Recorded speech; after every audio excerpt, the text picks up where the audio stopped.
My name is Garinger. I'm 20 years old and I'm in full-time ministry. I heard about Encounter at, I'm pretty sure it was my second or third college night. I was just going to any and every young adult group last fall. I saw it on like the TVs out in the front of the auditorium. And I kind of just ignored it because I feel like I just saw 50 camps for the fall and I was like, I'm not gonna have the time. So I really ignored it until last minute. Life before Encounter, I feel like it's such a loaded question because I grew up in the church, had every reason to be on fire for God, amazing family. I was playing collegiate soccer at the time, my freshman year, the year before. And then I left UNC Greensboro, came back home that summer going into last year, and was just living such a passive, spiritually apathetic life, but there was no substance or like actual foundation that spoke of my faith in my private life or in my public life. Like I never cared to share the gospel, never cared to pray for anyone, never cared to be outspoken about anything. I really just cared about business, real estate, sports. And as long as like my life was good, everything was good. Yeah, that's awesome. So tell me, what happened at Encounter? What happened at Encounter was, at the time I didn't even know how profound it was because I was just so wrecked, and I just went home and I was like, I could not process what just happened. I remember at the time of life that I was in, I was at a really dire point in my faith. A ministry was starting up that I had no clue how to steward. I felt like I was being a hypocrite in a lot of areas of my life because I didn't know how to really get out of these like little hidden sins that I was in. Just thought that I could keep on trying my way. And I was in a relationship at the time, wasn't being obedient, just like all these sort of things were just like compiling up on my life. But I had this like desire to truly just lay it all down, but I just didn't know how. I'm pretty sure it was the third run club we had. It's this whole thing and so many people are showing up. I'm witnessing people get saved, people get baptized. But myself, I was like dying on the inside because I knew that my hidden life and that a lot of my life, I was like, I can't be in this relationship. I can't keep on living like this. And so I remember it was literally the day of Encounter, Saturday, September 12th, I'm pretty sure.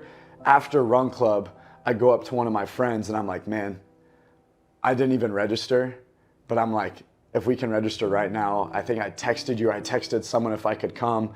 So we literally left from Run Club, drove up north or south or wherever this place was, this random church. But I was just at a point where it's like, I need to hear from God tonight what I need to do. Like I literally drove up there, told my friend, I was like, I need to hear exactly what to do because community, external life, everything's amazing, ministry's great. But like on the inside, I felt like so much guilt, so much shame. And it feels like I couldn't just like connect with God at all. And so we get there and people are just like playing volleyball and everything. And I was just like, let's freaking go. This is going to be a great day. And I remember that night, it was just like 5 or 6 hours of worship. I pretty much missed like all the speakers. I think I was there for David's message and I don't really even remember the message at all. All I remember is that the entire time during worship, I was like, I need to see something. Like if I close my eyes and get on my knees and get in a different posture, maybe I'll hear from God. If I can like pace in the back, like and pray like passionately, maybe I'll hear from God. And it's like all I saw was black, all I felt was black. Like I just could not see or hear anything. I was going up to different people for prayer. I was like making it, you know, like when you try and make it known that you need prayer. Like I was just going up to random dudes from like Cincinnati that had no clue who I was. I was just like, can you please pray for me that I like hear the voice of God? And so I was just like trying to like hear the voice of God this entire time. I was like trying to get myself to get an encounter. I finally just gave up. It was like 2 or 3 hours into worship. I just gave up, went to the back of the auditorium. And I remember sitting back there just like staring. You got people praying in their heavenly language. You have people like weeping, people like getting encountered. And I'm upset as to like why I'm not getting encountered. Like I came here to hear from God to know what to do. Like I wanted to be obedient, but I just didn't have like any sort of confirmation. And I remember this guy, Leighton, came up to me. I didn't even know who this guy was at the time. I knew who no one was at 614 besides maybe a couple of people. And he comes up to me, just puts his hand on my heart and hand on my back and just starts like praying over me. And I'm like, all right, sweet. This is the 5th time this has happened tonight. Like, great. It's just going to happen again. Let's get it over with. And after a couple of minutes of praying, he literally just says, stop begging, stop pleading. He's already here. And I'm like, okay, great. Like, how did you know that? I was like, okay. But it wasn't anything crazy. I was just like, well, that's weird. I've never experienced this before. So I just like get down on my knees and he just continues to pray over me. And then a little bit longer into prayer, he asked me, he was like, how's your relationship with your father? And I was like, oh, like, I mean, it's good. Like, I have a great dad. Like, I mean, I have an amazing family. I can't complain. And he was like, no, no, no, no. How's your emotional relationship with your father? And I remember I like got up and I was like, what do you like, how did you know this? Like, I was just talking with someone about how like I really want to have a better relationship with my dad. Seems like we're just hitting a wall and like I can't connect and like I'm too prideful to like confess or do anything. And I was like, he won't. And I just was rambling. He just looked at me. He was like, stop. That's your relationship with your father in heaven.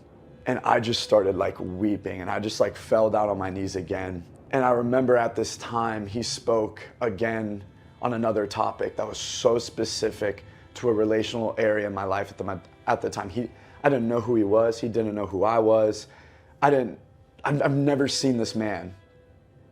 He didn't even follow me on Instagram, didn't know I was in a relationship, and he spoke on the exact relational question I was asking God the entire time. And after he said the third thing, I came to the altar weeping to you.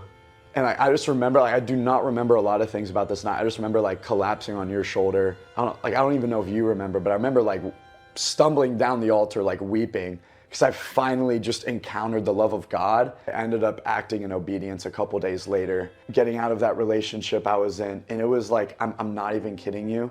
Since that day, September 12th, the Lord has pretty much shifted every desire in my life. I haven't been addicted to pornography since that weekend. Haven't even had the thought or the slightest feeling or like any, like just, I can't explain it to you. It like almost borderline offends people when you tell them the ability to be free from sin. Like I can't explain it. And it's just like since that weekend, September 12th, I like can't get this out of my mind of how actually me encountering the love of God had absolutely nothing to do about what I could say, what I could do, some point that I could reach, or the amount of prayer that I could put into it. It's like God was desiring to encountering me the whole time. He was desiring to have an encounter with me. And when I had that revelation, and it wasn't one way, oh my gosh, it changed my life. And I feel like from that weekend, I just saw a ripple effect in my life. I ended up quitting my job a few weeks later, ended up leaving the professional soccer world, collegiate soccer world about a month and a half later, and just kind of went all in for the gospel.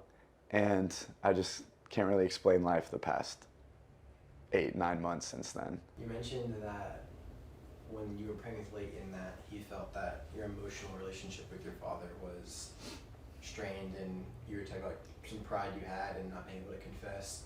How is your, on the personal side of things with God when it comes to your ability to connect with him, your ability to be raw and empty, your ability to put down your desires and your dreams and your pride, how has that unfolded? I know you said soccer's down, other things are down, but how has that unfolded? Tell me a bit more. I grew up never wanting to speak, confess, be open about anything to my earthly father. It was the same monotonous day in and day out, and that came from my place of pride. But then it was like that weekend I almost got an image of like a dinner table and of like a father that finally wanted me to speak at the dinner table, to like open up. Because like who wants to come home to a dad that doesn't want to talk to you? And that wasn't the case. My earthly dad was actually desiring it the whole entire time. Him and I just didn't know how. And so I feel like since then, I've never desired more to like confess to him throughout the day. But it's like I've never wanted to just like let go of like more things in my life. Cause like I knew what that felt like to be free for the first time in my life. From like the spirit of religion or like religiosity that was like over me for so long. So I feel like my personal relationship with Jesus, it's like that night I finally met Jesus in his humanity. And like he was so tangible and like it was so real and like the gospel was so real to me. Until I couldn't see Jesus in his humanity, I can never come to him like an actual father. And now I feel like 10 months later, I feel like the hardest thing I've had to let go of is like the fear of failure and like the fear of rejection, whether it's in ministry, relationships, or friendships. And then it's like once again, it's like releasing that pressure that I felt that night just daily. Oh, he actually like will hold you when you fall or stumble.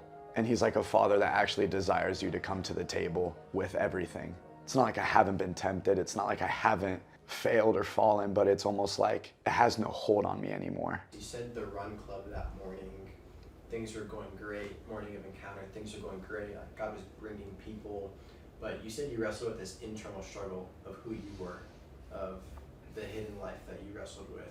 How has your leadership changed, and the confidence you walked in, and the peace of mind you walk in as a leader since encountering God? In the beginning of this whole ministry thing, I didn't even know what it was at the time. I don't even really think I viewed it as a ministry. But I didn't even know who I was at the time. Like, I didn't even view myself as a leader, to be honest. Because I thought of myself so, like, self-depravity. Like, I just viewed myself so, like, low, not worthy to do anything, which really I'm never. But I feel like I lived in so much insecurity leading up to that point, and I just masked it with, like, charisma or personality or this joy that I can just put on because I love people. But it never really came from like a rooted place of like, from loving Jesus. It just came from a place of, I don't want people to view me as someone who like makes them feel bad or someone who does this. It was all from a place of like insecurity. It was like after I had that encounter and I went back, it was just the slow process up until I would even think March, April, of being allowed to fail. But I feel like it's the freedom in leading that I've felt, and not being conformed to the fears of like everything around me, my past. Because I would always go back on my past and be like, well, I used to be manipulative. I used to be controlling. I used to be so prideful. I used to only be self-seeking. So in my head, I'm like, okay, well, 4 months into this ministry, things are probably going to go wrong. People are going to leave because you're egotistical, you're prideful, you're manipulative, you can talk your way out of things. And it's like I just had that paranoia in like the back of my mind this entire time while leading. And it was like so prideful of me to think that I'm just going to like stay in this bubble and just like soak in this past that I had, not acknowledging that like that's dead. I still acknowledge that. It's like the acknowledgement of like my flesh, but like continuing to walk, but now I'm just in like a desperate need of a savior the entire time. And I feel like it's just been the most humble, humiliating thing the past 10 months leading something, when you know that there are people in your ministry that may be more spiritually mature than you, people that are older than you, people that have been following the Lord longer, people that could probably lead this ministry in a different, wiser way. But I think that has been like the main lesson this entire time since September of it starting, is acknowledging the fact that it's like, it's actually not because of any sort of my personality or characteristics that he has me leading anything. I feel like I just got freed to like this, I'm available anytime, anywhere. October through May, I lived with so much pressure.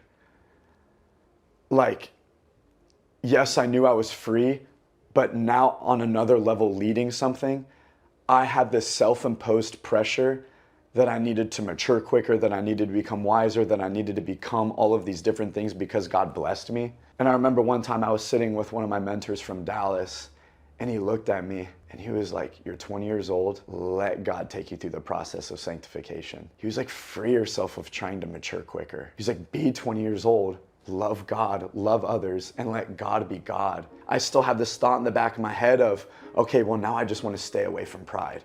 Okay, well now I'm free of these desires, but now I don't want to be prideful. I don't want to come across as offended. I don't want to come across as this. And it wasn't until May when someone told me, stop fearing pride and fear God. He's like, you will be in chains your entire life in leadership if you're continually having this thought in your mind of trying to fear pride, fear the what ifs, fear the rejection, fear the failure. He's like, just fear God and allow him to just like cleanse you of all of that. And I feel like it was just another layer that got brought out of me of like, I was so afraid of failing that it's like I actually lost the confidence and the power of the Holy Spirit. And it wasn't until May when I got told, he's like, you know, you can just be a child and let God be God and allow him to just take you through this process. And so I feel like the thing I'm learning now is to not rush that process. In John 15, this is actually the last thing.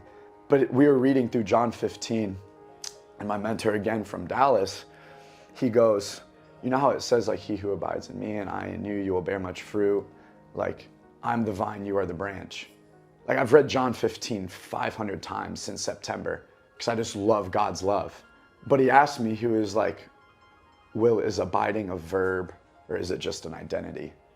Because I feel like you've been living it as if you're trying to abide. He's like, a branch doesn't think about being a branch. A branch knows that it's a branch. and a branch just bears fruit because it's connected to the vine. So it's just been like a process of freedom since September of like, oh my gosh, I can just be a branch connected to the vine, and I don't have to try and be a better branch. I can just stay with him and allow him to bear fruit, and just, he'll prune it off of you and you'll bear more fruit, prune it off of you again, bear more fruit. And I just think like coming into this year at Ohio State, it's like I just desire people to like realize their identity and to just encounter and receive God's love, because I never knew how to receive in my entire life. And it's like, if you can't receive, you can't give anything. And I think that's the most freeing thing, to know that you can't try to receive. You just accept it for the first time in your life. So yeah. Thanks for sharing that. Be a branch. Be a branch. Be a branch. That's Be a good. branch. Be a freaking branch. I'm sure you would.